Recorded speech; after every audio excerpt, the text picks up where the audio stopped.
मेरे कमरे का दरवाजा आहिस्ता सा खुला तो सामने खाला सबा खड़ी थीं। इन्हें देखकर मेरे दिल को अजीब सा सुकून मिला और बेअख्तियार मुस्कुराकर मैंने कहा, शक्र है खुदा का आपको मेरी याद आई। मैं कब से कराची के हंगामों से निकलकर पंजाब की खामोश फजा में सांस लेने का ख्वाब देख रहा था और अब ये ख्वाब हकीकत बन रहा था। मैंने दिल ही दिल में सोच रखा था कि इस सफर में खुद को नए सिरे से संभालूंगा, मगर जहन की उलझनें साथ ही चल रही थीं। खाला ने थकन भरी आवाज में कहा कि रात के 4 बज चुके हैं, सफर तवील था, अब आराम जरूरी है, कल सब बेहतर होगा। मैंने बहुत इसरार किया मगर वो न माने और यूं थकन के हाथों में भी चंद लम्हों में सो गया। सुबह 8 बजे निम्रा ने आकर जगाया, बोली, ज़ेन उठो, बाग चलना है। मैंने आंखें मिलते हुए वक्त पूछा तो हंसती हुई बोली, 8 बज रहे हैं।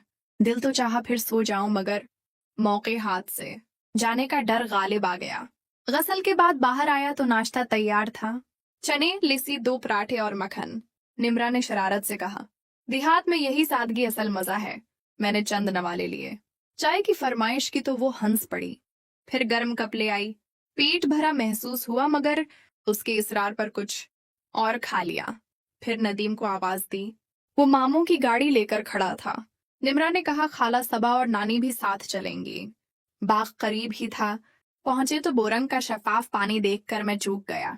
हाथ डाला तो हल्की सी गर्मी महसूस हुई। निम्रा बोली, यही तो गांवों के मजे हैं। हम घूमते रहे, बातें करते रहे। दिल चाहता था कि हुजूम से हटकर कुछ लम्हे खामोशी में गुजारूं। मैंने निम्रा को इशारा किया मगर नदीम भी साथ साथ था। जहन में एक तरकीब आई। पानी के बहाने उसे जरा दूर भेजा। जैसे ही वो गया मैंने निम्रा से कहा, यहाँ की फजा में एक बात कहने की हिम्मत मिल रही है। वो हैरत से देखने लगी। मैंने आहिस्ता कहा, मुझे तुम्हारी सादगी और हंसी पसंद है, मगर बात अभी अधूरी है। आगे क्या हुआ? नेक्स्ट पार्ट के लिए चैनल को लाजमी सब्सक्राइब करें। मुस्कुराहट के साथ बोली कि यहाँ के लोग बातों में नहीं, नीयतों में सच्चे होते हैं। तुमने अगर सादगी की कदर की है तो यही सबसे बड़ी बात है। उसकी ये बात मेरे दिल पर इथर कर गई और मैंने महसूस किया कि शायद मैं खुद भी उसी सादगी की तलाश में था। हम दोनों खामोशी से चंद कदम चले। दरख्तों की छांव में ठंडी हुआ चल रही थी और दौर बोरंग के पानी की आवाज दिल को सुकून दे रही थी। इसी लम्हे नदीम वापस आता दिखाई दिया तो निम्रा ने हंसते हुए कहा कि अब राज की बातें खत्म और आम गुफ्तगू शुरू। मैंने भी मुस्कुराकर सर हिला दिया। थोड़ी देर बाद खाला सबा और नानी हमारे पास आ गईं। नानी ने दुआ दी कि अल्लाह तुम सबको सलामत रखे और हमेशा यूं ही हंसते रहो। इनके अल्फाज में अजीब सी शफकत थी जिसने मेरे दिल की बेचैनी कम कर दी। हम सब ने साथ बैठकर देहात के किस्से सुने, पुराने वक्तों की बातें हुईं। खाला सबा ने कराची के हालात पूछे और मैंने शहर की तेज रफ्तारी का जिक्र किया। निम्रा ने कहा कि कभी कभी शहर से दौर आकर इंसान खुद को बेहतर समझ लेता है। वापसी पर गाड़ी में बैठते हुए मैंने खिड़की से बाहर फैले खेतों को देखा और दिल में अहद किया कि उस सफर को यादगार बनाऊंगा।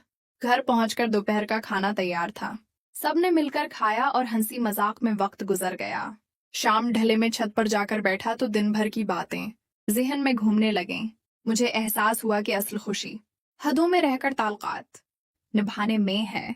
निम्रा की बातों ने मुझे ये सिखाया कि एहतराम और खुलूस ही रिश्तों की असल बुनियाद है।